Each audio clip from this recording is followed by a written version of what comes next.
बिस्मिल्लाहिर्रहमानिर्रहीम।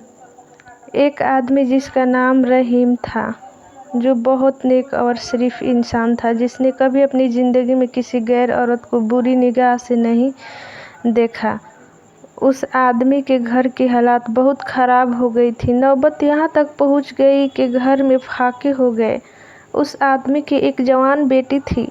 जब फाके हद से बढ़ गए तो वो लड़की अपने छोटे बहन भाई की हालात देखकर बहुत परेशान होने लगी। उसके दिमाग में तरह तरह के सवाल उठने लगे। उसने सोचा कि क्यों न मैं घर से निकलकर किसी काम की तलाश करूं, जिससे मैं अपने घर वालों को पेट भर सकूं। उस लड़की ने ये सोचकर घर से बाहर अपने कदम निकाल लिए और काम की तलाश में बाजार में निकल पड़ी। कभी किसी के घर में काम मांगने गई तो कभी किसी के दुकान में, मगर किसी ने उसे काम नहीं दिया।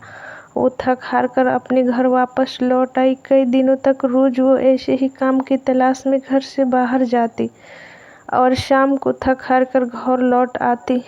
जब कहीं भी उसे कोई काम नहीं मिला तो वो लड़की गलत कदम उठाने पर मजबूर हो गई। दिल में इरादा करके घर से निकली, आज मैं अपना शरीर बेचूंगी और कुछ खाना खरीदूंगी। वो लड़की घर से बाजार जा पहुंची, जिसमें बेचने लड़की वहां गई और लोगों को अपनी तरफ आकर्षित करना शुरू कर दिया। वो लोगों को अपनी तरफ आकर्षित करने की कोशिश करती रही, लेकिन किसी ने भी उस पर ध्यान नहीं दिया। ध्यान तो दूर की, किसी ने उसकी ओर निगाह तक उठाकर नहीं देखा। लोग आते और उसकी ओर नज़र उठाए बिना निकल जाते। इसी तरह खड़े खड़े लड़की को शाम हो गई। वो परेशान होकर घर की ओर कदम बढ़ाने लग गई। जब घर पहुंची तो अपने वालिद को परेशानी में देखा। दरवाजे पर बाप ने बेटी को देखा और पूछा, बेटी कहाँ गई थी? लड़की अपने वालिद की बात सुनकर उनके पैरों में गिरकर रोने लगी और माफ़ी मांगने लगी और फिर रो रो कर सारा माजरा बयान किया। अब्बा हुजूर, मुझसे अपनी भूख से बिलखते हुए भाई बहन की हालात देखी नहीं गई और मैं मजबूर होकर जिस्म बेचने गई थी, लेकिन एक भी आदमी ने भी मेरी तरफ नज़र तक उठाकर नहीं देखा।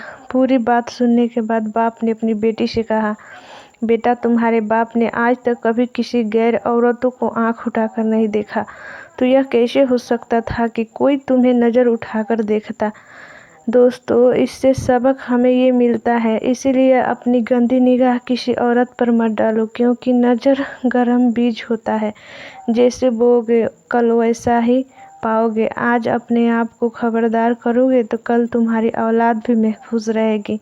दोस्तों, प्यारे दोस्तों, अगर आप लोगों को हमारी ये वीडियो पसंद आई हो और आपको इस वीडियो से कुछ इल्म हासिल हुआ हो तो नीचे दिए गए शेयरिंग बटन को दबाकर मेहरबानी इस वीडियो को लाइक, सब्सक्राइब और शेयर ज़रूर कर दें और हमें ज़्यादा से ज़्यादा सपोर्ट करें।